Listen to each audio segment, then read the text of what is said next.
Comme je vous l'avais déjà promis la dernière fois, on fait un petit rappel, vite.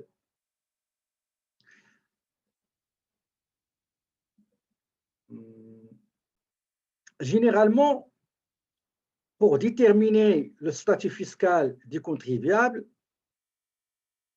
si vous allez travailler dans un cabinet, ou bien vous allez ouvrir votre propre affaire en fiscalité, en déclaration d'impôt, il y a des statuts qui sont clairs. Donc, je vais essayer de les résumer et on va lire un petit peu de la théorie. OK? Mais j'aimerais bien vous expliquer des types de statut fiscal d'un contribuable selon la réalité, la pratique. Je vous donne un exemple. Quelqu'un qui est travailleur étranger ici. Un travailleur étranger, c'est quelqu'un qui vient au Canada avec un permis d'études pour travailler. Le permis d'études, il est soit ouvert, soit fermé. S'il est fermé, ça veut dire qu'il ne peut pas travailler chez un employeur autre que celui indiqué sur le permis de travail. S'il a un problème avec l'employeur, à ce moment-là, il peut demander un autre permis de travail. Et s'il veut travailler ici au Canada, au Québec, il faut qu'il demande le CAQ, le certificat d'acceptation du Québec. Ce travailleur étranger, quand il vient ici, il va chercher où dormir, où se loger. Donc, il va chercher un domicile. Ils ont le droit de ramener avec eux leur petite famille, l'épouse et les enfants, à condition que le métier qu'il va exercer ne soit pas classifié dans la catégorie C. OK? Parce qu'il y a 0, A, B, C. Il ne faut pas qu'il soit dans la catégorie D, pardon, T. OK? Donc, ces enfants, ils sont ici au Canada, ils vont aller à l'école, ils ont le droit, les travailleurs étrangers, ils ont le droit d'envoyer leurs étudiants, leurs enfants étudier dans les collèges, les écoles, les établissements publics, gratuitement, comme les résidents permanents et les citoyens canadiens. Ils ont même le droit de toucher, de percevoir des allocations familiales après avoir passé 18 mois ici au Canada. Même chose, la TPS et la TVQ. Ce travailleur étranger, quand il termine 6 mois, il a le droit à la carte d'assurance maladie. Les premiers 6 mois, il est assuré par l'employeur.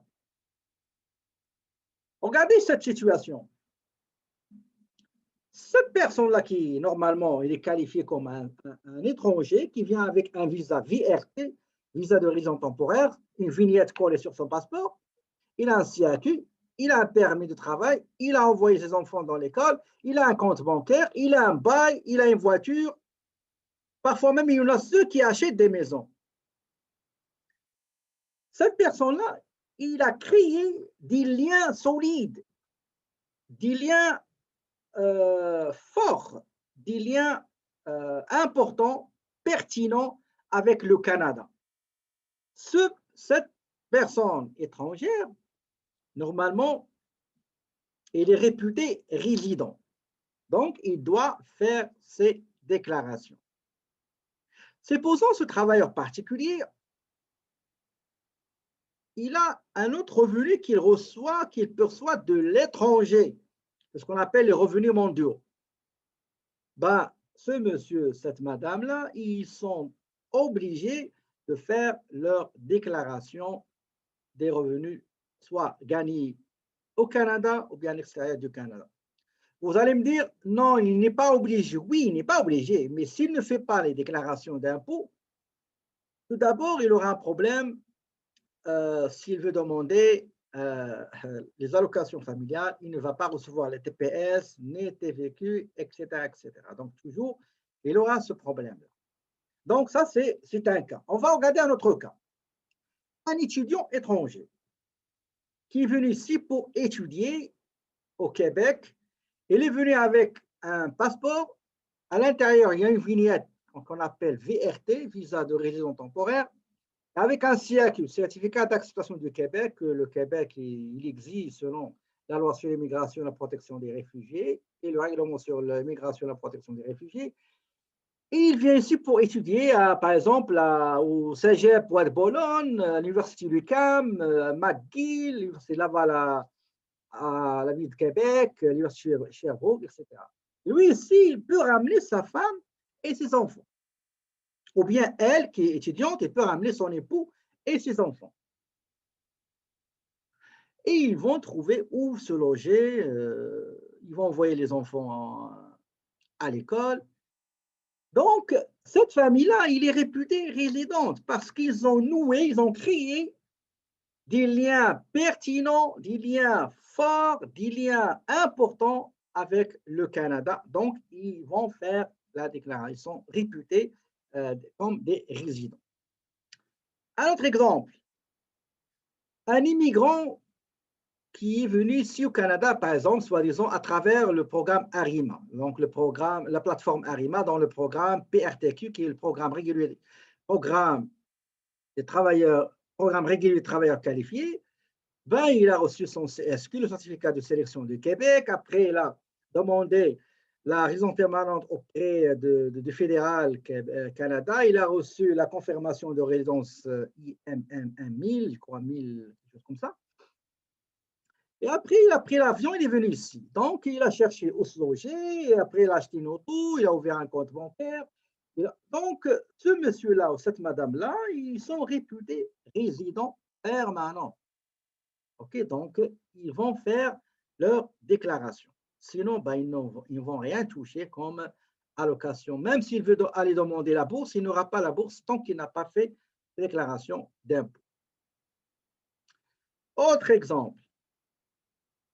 Quelqu'un qui est venu ici faire des investissements, faire des affaires à l'étranger, pas dans le cadre de l'immigration, juste un résident temporaire, et il fait des affaires. Il a une affaire ici, un compte bancaire, il a un logement, etc. Donc, il est réputé résident fiscalement. Donc, il va faire ses déclarations d'impôts.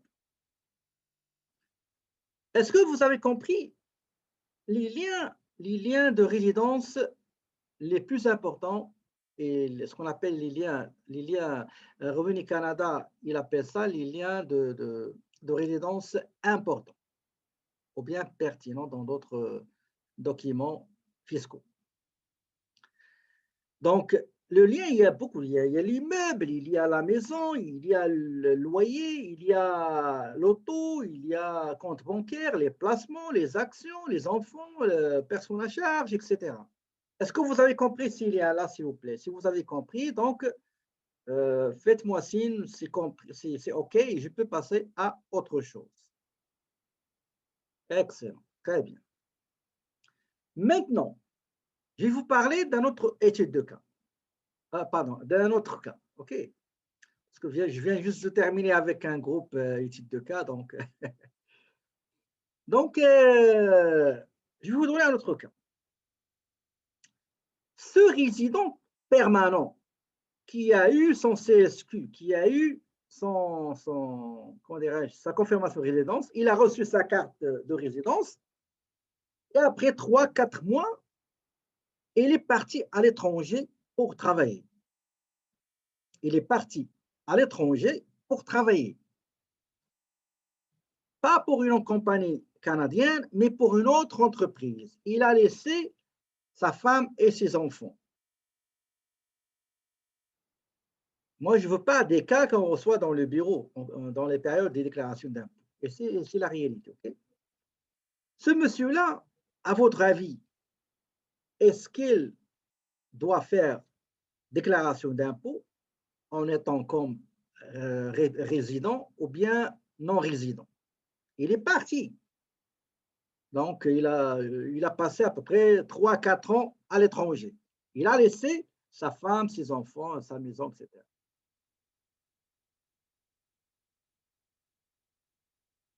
Effectivement, effectivement, exactement. Il a les liens importants. Il y a les liens de résidence importants à travers juste, tu laisses une femme ou tes enfants ou ta maison, donc c'est italien. Maintenant, supposons, question, ben, ok, ben, tu lèves ta main et je te donne la parole, monsieur Sadrak, ce ne sera pas long.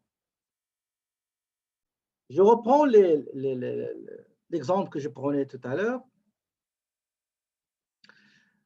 J'ai dit quelqu'un qui est allé travailler à l'étranger et qui a comment dirais-je, un revenu à l'étranger et qui a toujours des liens de résidence importants et pertinents avec le Canada, ben, il doit faire sa déclaration, mais généralement, il déclare un revenu qui est non imposable, qui a été gagné à l'étranger. OK? Parce qu'il n'a pas été gagné sur le territoire ici. D'accord? Si jamais son revenu, il était ici au Canada, il a gagné notre revenu de l'étranger, là, c'est une autre affaire. Tout ça, on va le voir en détail quand on va traiter les différents revenus gagnés, soit localement ici au Canada ou bien à l'étranger. D'accord? Maintenant, on va prendre un autre cas. Supposons quelqu'un qui est allé à l'étranger et qui a rompu carrément les parties, lui et sa famille, et qui ont rompu, ils ont fait la rupture, ils ont rompu avec ils ont rompu les liens avec le Canada, ben, ces gens-là, ils ne sont pas obligés de faire une déclaration parce qu'ils n'ont plus les liens de résidence. OK? Autre chose, quelqu'un qui est parti travailler pour une compagnie canadienne, pour une administration provinciale ou fédérale à l'étranger, ça c'est à 100%, il va déclarer ses revenus à l'étranger. Maintenant, il reste la question des ententes entre Canada et le pays dans lequel il travaille. S'il y a une entente de la non-double imposition, ben, il ne va pas payer, encore une fois, les impôts ici sur son revenu ici au Canada. Okay? Autre cas, c'est pour les personnes qui rentrent et qui sortent, par exemple, fréquemment. Ces gens-là, même s'ils ont bien de raison dans notre pays ici, ben, ils vont déclarer il y a des gens qui travaillent aux États-Unis ou bien dans des États aux frontières canadiennes et ils sont réputés des résidents fiscalement parlant, et il faut qu'ils déclarent leurs revenus gagnés. Okay?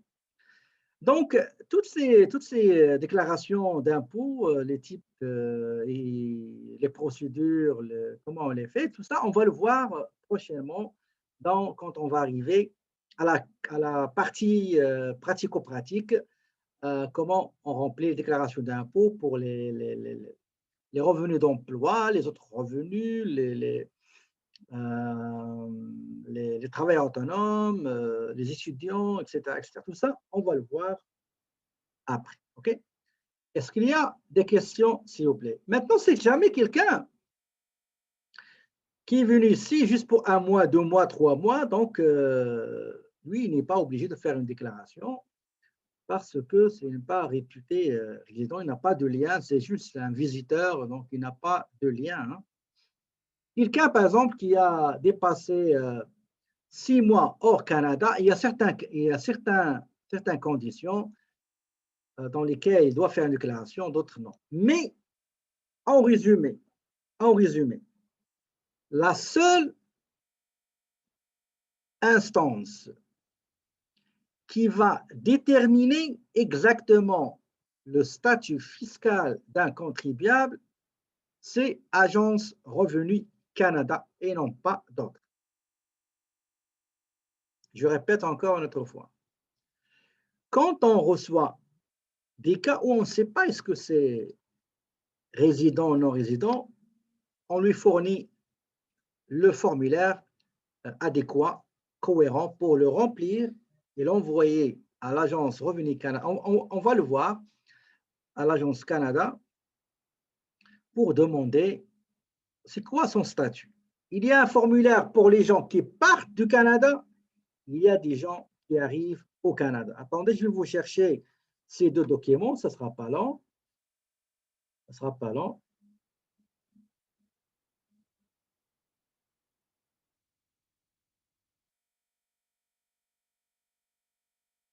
Voilà, j'ai trouvé un. OK. C'est départ. OK. Regardez ce formulaire-là. Ça, c'est un formulaire. Son numéro, il est en bas à gauche. Vous voyez, NR75F, c'est en français. NR74. Détermination du statut de résidence pour les gens qui entrent au Canada.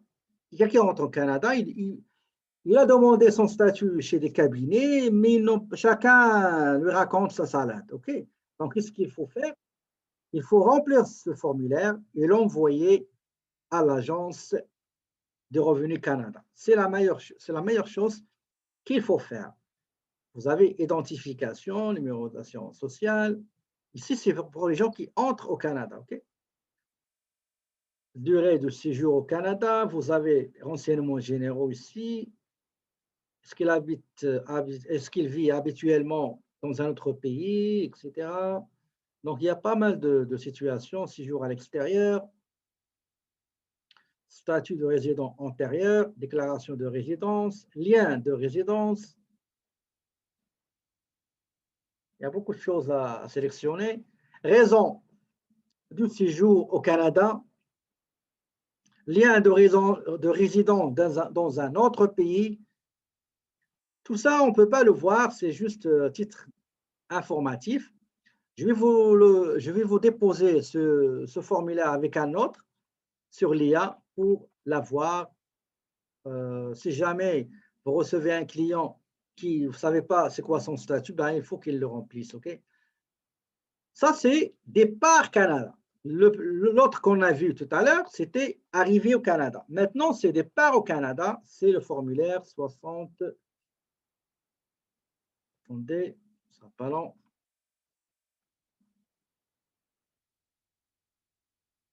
73, NR 73, OK? Donc, détermination du statut de résident départ Canada. D'accord? Donc, il faut aussi le compléter. Donc, c'est les mêmes emplois, déclaration de résidence, lien de résidence, visite au Canada, etc. D'accord? Donc, c'est ça. Pour le statut fiscal d'un contribuable, je vous ai énuméré les plus fréquemment rencontrés, vous n'aurez pas de problème. Mais si vous avez un problème, par exemple, souvent vous allez recevoir des Canadiens qui sont partis à l'étranger pendant 4 ans, 5 ans, ils n'ont rien laissé ici, et il y a des gens qui leur demandent de faire les déclarations d'impôts alors que c'est faux. Ils ont rempli, ils n'ont aucun lien de résidence. Donc, ces gens-là, c'est facile, ce n'est pas la peine de leur demander de faire ce formulaire. Mais je vous conseille les gens qui vont partir, chacun pour sa raison propre à lui, ben, il faut bien vérifier. Si c'est un peu délicat et compliqué, ben, il faut lui demander de remplir le formulaire NR73, détermination de statut de résidence pour les gens qui partent du Canada. Okay? Est-ce que vous avez des questions concernant le statut fiscal d'un contribuable?